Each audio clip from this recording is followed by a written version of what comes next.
Hello students, এখন আমরা আলোচনা করব টম লুজেস আ টুথ এই গল্পটাকে নিয়ে। গল্পের রাইটার হচ্ছে মার্ক টোয়েন। মার্ক টোয়েন এটা তার পেন নেম, তার আসল নাম হচ্ছে স্যামুয়েল ল্যাংহর্ন ক্লেমেন। তার জন্ম 30শে নভেম্বর 1935, মারা গেছেন 21শে অগস্ট 1914। 74 বছর তিনি বেঁচে ছিলেন। He was a writer, humorist and essayist. He wrote in a very skilful and amusing way. খুব দক্ষতার সঙ্গে তার লেখার মধ্যে লেখার ভাষা, লেখার শব্দচয়ন এগুলো অসাধারণ ছিল এবং খুব মজা করে তিনি লিখতে পারতেন। লেখার মধ্যে অদ্ভুত একটা মজা ছিল। তাকে বলা হতো ফাদার অফ আমেরিকান লিটারেচার। তার অনেক বিখ্যাত বই আছে, তার মধ্যে যে দুটি বিখ্যাত বই নাম করলেই সবাই চিনতে পারে, একটা হচ্ছে অ্যাডভেঞ্চার অফ টম সয়ার, আরেকটা হচ্ছে অ্যাডভেঞ্চার অফ হাকলবেরি ফিন। এবং আমরা এখন যে গল্পটা আলোচনা করব, টম লুজেস আ টুথ, এই গল্পটা অ্যাডভেঞ্চার অফ টম সয়ার থেকে নেওয়া হয়েছে। ওই বইয়ের চ্যাপ্টার 6 নম্বর গল্প হচ্ছে এইটা, টম লুজেস আ টিথ। এবার এই গল্পটা একটু দেখি কি লেখা আছে। এই গল্পটাও কিন্তু একটু ছোট করে, মানে অ্যাব্রিজড ফর্ম আর কি। মানে টম লুজেস আ টিথ যে 6 চ্যাপ্টারে যেটা আছে অ্যাডভেঞ্চার অফ টম সয়ারে, হুবহু সেই গল্পটি এটা নয়, সেই ভাষায় নয়, এর সংক্ষিপ্ত করে গল্পটা দেওয়া হয়েছে। Tom always found Monday morning to be miserable. প্রতি সোমবার সকালই তার কাছে খুব ভয়ঙ্কর হয়ে উঠত, খুব বিরক্তিকর হয়ে উঠত। Monday began another weeks slow suffering in school. প্রতিটা সোমবারই আরেকটা সপ্তাহের শুরু এবং তাকে আবার স্কুলে যেতে হবে। স্কুলে নানা রকম কষ্টের মধ্যে দিয়ে তাকে কাটাতে হতো। টম লে থিঙ্কিং, শুয়ে শুয়ে ভাবছে। প্রেজেন্টলি, এই মুহূর্তে, he wish that he was sick. সে নিজেকে অসুস্থ মনে করতে শুরু করলো। Then he could stay home from school. এবং সে যদি অসুস্থ হয় তাহলে তাকে স্কুলে যেতে হবে না। He investigated his body with the hope of finding some element. সে তার সারা শরীর ভালো করে পর্যবেক্ষণ করলো, যদি কিছু আবিষ্কার করা যায় যার কারণে সে তাকে স্কুলে না যেতে হয়। He thought that he had found a symptom of stomach trouble. পেটে ব্যথার কথা সে একবার ভাবলো। He began to grow hopeful. সে আশাবাদী হলো। However the symptom soon grew feeble and wholly went away. এবং খানিকক্ষণ বাদে তার এই অজুহাতটা দুর্বল হয়ে পড়লো এবং এটা আর তার কাছে খুব একটা গুরুত্বপূর্ণ যুক্তি আকারে স্কুল না যাওয়ার আর থাকলো না। টম থট ফার্দার, আরও অনেক কিছু ভাবতে শুরু করলো। Suddenly he discovered something. হঠাৎ সে আবিষ্কার করলো একটা অন্য জিনিস। One of his upper front teeth was loose. তার ওপরের পাটির, মানে ওপরের মাড়ির একটা দাঁত আলগা হয়ে গেছে, নড়ছে। He felt lucky. সে নিজেকে ভাগ্যবান মনে করতে শুরু করলো।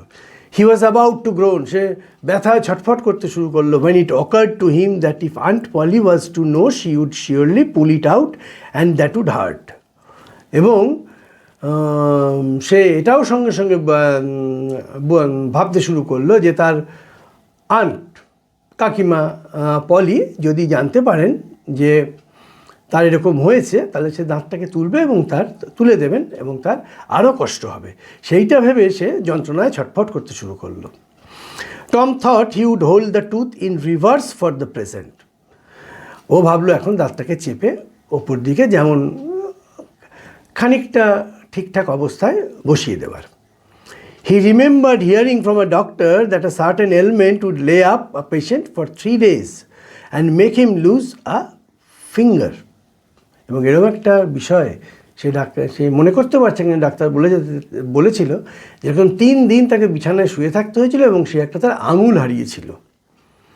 হি eagerly drew his sore toe from the under sheet. চাদরের নিচ থেকে তার ছোট ক্ষত আছে, এমনি সোর মানে ঘা নয়, ওই ক্ষত আছে, একটা পায়ের একটা অংশ বার করলো and held it up for inspection. এবং তুলে দেখলো যেটা কী অবস্থায় আছে। He did not know the necessary symptoms, সে ঠিকঠাক রোগের কারণগুলো সে বুঝতে পারছিল না। However it seemed like a good chance, যাই হোক তাই এটাকে একটা ভালো সুযোগ মনে হলো। টম ফেল টু গ্রোনিং, এবার সে ছটফট করতে শুরু করলো। But his brother seed slept on, তার ভাই সিড সে শুয়েই আছে। টম গ্রাউন্ড লাউডার, আরও চিৎকার করে ছটফট করতে লাগলো। He fancied that he began to feel pain in toes, সে এমন অভিনয় করতে শুরু করলো যে যেন তার আর পায়ে খুব ব্যথা হচ্ছে। নো রেসপন্স কেম ফ্রম সিডের কাছ থেকে কোনো প্রত্যুত্তর সে পেল না। Tom then started succession of groans, এবার সে টানা ব্যথায় মানে ব্যথা হচ্ছে এরকম একটা গর্জন এরকম আওয়াজ করতে শুরু করলো। সিড স্নোড অন, সিড কিন্তু নাক ডেকেই যাচ্ছে। টম বিকাম এক্সাইটেড, টম এবার উত্তেজিত হয়ে পড়লো। হি সেড সিড সিড, এবার সে সিডকে ডাকলো। অ্যান্ড শুক হিম, তাকে নাড়ালো। দিস কোর্স ওয়ার্কড ওয়েল, তার এই কাজটা এবার সিডের মানে সে যে সিডকে ওঠাতে চেয়েছিল সেটা সে সফল হলো। সিড ইয়ন, হাই তুলল। Then raising himself on his elbow, কোণের ওপর ভর দিয়ে উঠল। স্টেয়ার্ড অ্যাট টম, টমের দিকে তাকালো। টম ওয়েন্ট অন গ্রোনিং, সে ব্যথায় ছটফট করছে। সিড সেড টম, টম বলো কী হয়েছে তোমার, বলো। নো রেসপন্স, টম কোনো উত্তর দিচ্ছে না। Here Tom, what is the matter Tom, সে খুব উদ্বিগ্ন হয়ে পড়েছে, বলছে কী হয়েছে বলো। Sid shook him and looked in his face anxiously, ওকে নাড়িয়ে তার দিকে খুব উদ্বিগ্ন হয়ে উদ্বেগের সঙ্গে তাকালো। Tom moaned out, oh don't Sid, don't shake me, সে খুব দুঃখ পেয়ে, সে খুব কষ্টে সে সিডকে বলল যে আমাকে নাড়িও না, আমাকে নাড়িও না। Why, what is the matter Tom, I must call aunty, বললো কী হয়েছে, আমি আমার আন্টিকে ডাকি। No never mind, it will be over by and by, না এটা ঠিক হয়ে যাবে আস্তে আস্তে। ডোন্ট কল এনিবডি, কাউকে ডেকো না। But I must, do not grown so Tom, but I must, কিন্তু আমাকে, ডু নট গ্রোন সো, এরকম ব্যথায় ছটফট করো না টম, ইট ইজ অফুল, এটা খুব খারাপ। How long have you been this way, এইভাবে তুমি কতক্ষণ থাকবে। আওয়ার্স, যে ঘন্টা, মানে 1 ঘন্টা থাকবো। Ouch, oh do not stir so, এটা ব্যথা লেগেছে আওয়াজ করে বলছে আমাকে নড়িও না। Sid, you will kill me, আমাকে মেরে দেবে। Tom, why don't you wake me sooner, আমাকে আগে তুমি জাগাও কেন, ঘুম থেকে ওঠাওনি কেন। Oh Tom, you are dying, are you, don't Tom, oh do not, Tom তুমি তো মারা যাবে, না তো এটা হতে পারে না। I forgive everybody Sid, tell them so, আমি সবাইকে ক্ষমা করে দিয়েছি, এটা তুমি বলো সবাইকে। Sid had rush to call help, Sid কিন্তু ওর কথা শুনলো না, সাহায্যের জন্যে সে ছুটে নেমে গেল। Tom's imagination was working perfectly, টমের ভাবনা কিন্তু এবার সঠিকভাবে কাজ করতে শুরু করলো। By now and his groans has gathered a genuine tone, এবং ওর ব্যথাটার একটা সঠিক আওয়াজ এবার ব্যথার জন্য বেরোতে শুরু করলো। মিনওয়াইল, এর মধ্যে Sid flew downstair and said, oh Aunt Polly come, Tom's dying, সে কিন্তু ছুটে গিয়ে তা আন্ট পলিকে বলল যে টম মারা যাচ্ছে। সে বললো মারা যাচ্ছে, yes, don't wait, come quick, আরে অপেক্ষা করো না, ছুটে চলে এসো। What rubbish, I do not believe it, তার আন্ট পলি বলল কি আজে বাজে বকছো, আমি এটা বিশ্বাসই করি না। She flew upstairs with Sid and Mary, Sid এবং মেরি দুজনকে নিয়ে কাকিমা ছুটে ওপরে এলো। টমস কাজিন, মেরি হচ্ছে তার খুড়তুতো বোন। হার ফেস গ্রিউ পেল অ্যান্ড হার লিপস ট্রেম্বলড, মুখ বিবর্ণ হয়ে গেছে, ঠোঁট কাঁপতে শুরু করেছে। When she reached the bed side she gasped out, হাঁপাতে শুরু করেছে বিছানার ধারে গিয়ে। Tom, what is the matter with you, কী হয়েছে তোমার। ও আন্ট আই অ্যাম বলে কথা শেষ করতে পারছে না। What is the matter with you child, তোমার কী হয়েছে আমার সন্তান। Oh auntie, my toe is paining, আমার পা ভীষণ, আমার গোড়ালি ভীষণ ব্যথা করছে। The old lady sank into the chair, বৃদ্ধ মানে তার বয়স হয়েছে, সেটি চেয়ারে বসে পড়লো। She laughed a little then cried a little, সে অল্প হাসলো এবং একটু চিৎকারও করলো। দেন শি সেড, তারপর বলল, Tom, what a shock you did give me, কি আঘাত তুমি আমাকে দিয়েছ। Now shut up the nonsense, বোকার মতো কাজকর্ম বন্ধ করো, and get out of this, বেরিয়ে এসো। দ্য গ্রোন সিজড, তার ব্যথার কাতরানি কমে গেল। দ্য টো পেন ভ্যানিশড, পায়ের গোড়ালির ব্যথা উবে গেল, হারিয়ে গেল। Tom felt a little foolish, নিজেকে বোকা মনে করলো।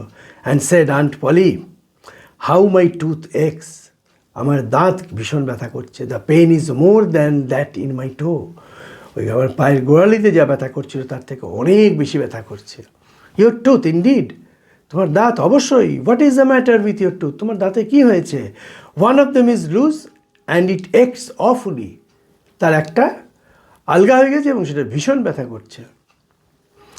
দেয়ার now, do not begin that groaning again, open your mouth, ঠিক আছে, তুমি তোমার ওই ব্যথায় কাতরানির চিৎকার শুরু করো না, আমি দেখছি কী হচ্ছে। ওপেন ইউর মাউথ, মুখটা খোলো। ইয়োর টুথ, তোমার দাঁত, ইজ লুজ, আলগা হয়ে গেছে, but you are not going to die for that, তুমি তার জন্য মারা যেতে পারো না। Mary, get me a silk thread, মেরিকে ডাকলো, একটা পশমের সিল্কের সুতো নিয়ে এসো। Tom said, oh please aunty, don't pull it out, তো তুমি আমার দাঁতটা উপরে তুলে ফেলো না। It does not hurt any more, এটা আমাকে আর ব্যথা দিচ্ছে না। প্লিজ আন্টি, সে অনুনয় বিনয় করছে। I do not want to stay home from school, I do not want to stay home from school, আমি স্কুলে না গিয়ে বাড়িতে থাকবো না। So all this was because you wanted to stay home from school and go fishing, ও তাহলে তুমি মাছ ধরতে যাবে বলে তুমি এগুলো করছিলে, তুমি স্কুলে না গিয়ে মাছ ধরতে যাবে। Tom, I love you so much, Tom, আমি তোমাকে এত ভালোবাসি। And you try to break my heart in every way with your naughtiness, তুমি তোমার সব দুষ্টুমি দিয়ে আমার হৃদয়ে তুমি আঘাত করছো, আমি খুব কষ্ট পাচ্ছি। By this time the dental instrument was ready, এর মধ্যে দাঁত তোলার সব অস্ত্রশস্ত্র রেডি হয়ে গেল, তৈরি হয়ে গেল। The old lady fastened one end of the silk thread to Tom's tooth, সেই সিল্কের দড়ির একটা দিক, একটা প্রান্ত টমের দাঁতের সঙ্গে লাগিয়ে দিল, বেঁধে ফেললো। And other and to the bed post, খাটের ছত্রি বা খাটের মশারি খাটানো হয় যে রান্নার কাঠের অংশ, তার সঙ্গে বেঁধে দিল। শি পুলড, তিনি জোরে টান দিলেন। And the tooth hung dangling by the bed post, এবং ওই খাটের ছত্রিতে বা ওই খাটের পোস্টে দাঁতটা ঝুলতে শুরু করলো। Tom now had a gap in the upper row of the teeth, এবার ওপরের মাড়িতে বা ওপরের শাড়িতে একটা ফাঁকা জায়গা তৈরি হলো তার দাঁতের, মানে যে দাঁতটা উঠে গেল তার জন্য একটা ফাঁকা জায়গা তৈরি হলো। This enabled him to smile, এটা তাকে হাসতে বাধ্য করলো। In a new and admirable way, একটা নতুন এবং প্রশংসাসূচক হাসি। এইটা হচ্ছে গল্পটা, এবং এই গল্পটা খুব মজার গল্প।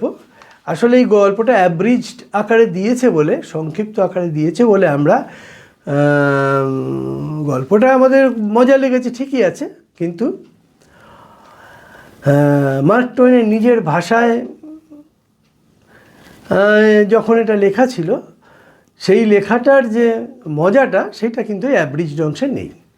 যাই হোক, এই গল্পটা আমরা বেশ কতগুলো মজার জিনিস পাই। একটা হচ্ছে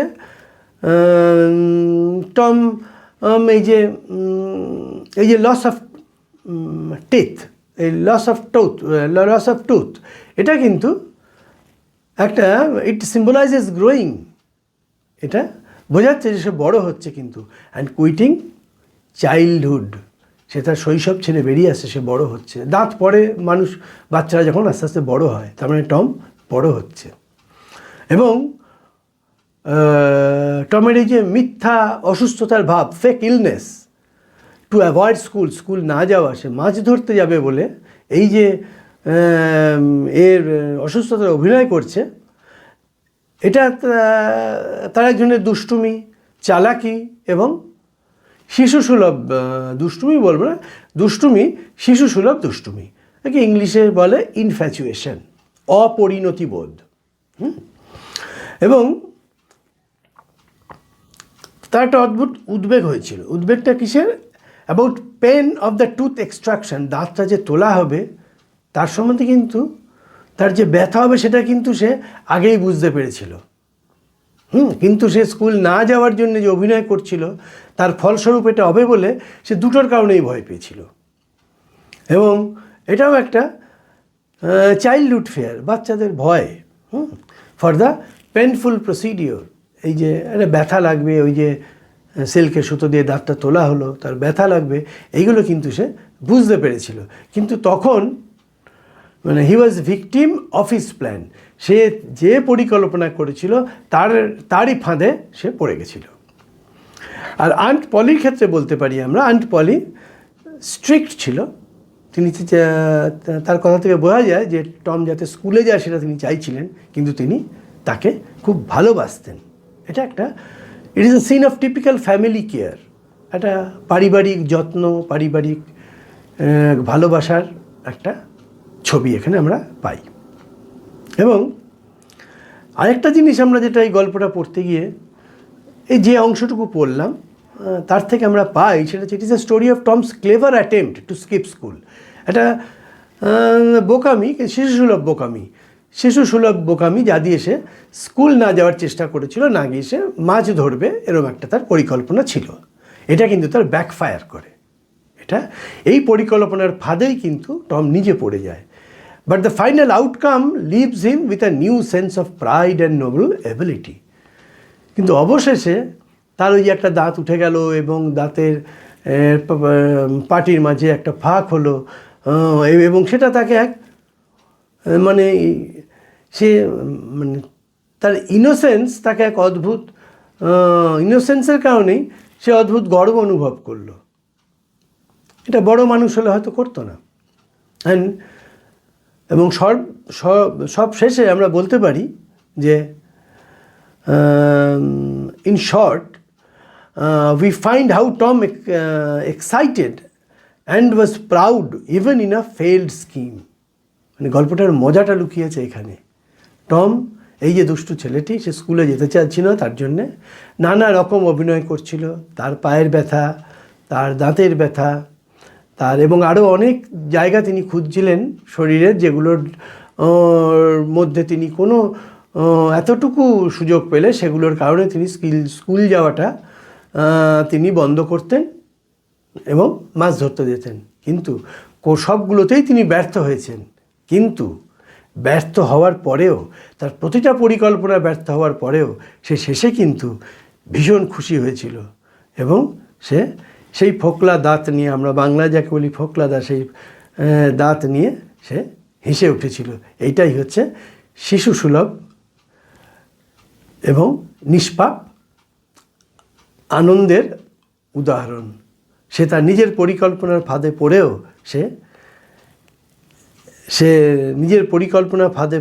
সে নিজে অদ্ভুত আনন্দ পেয়েছিল এবং সে আনন্দ সবার মধ্যে প্রসারিত হয়েছিল।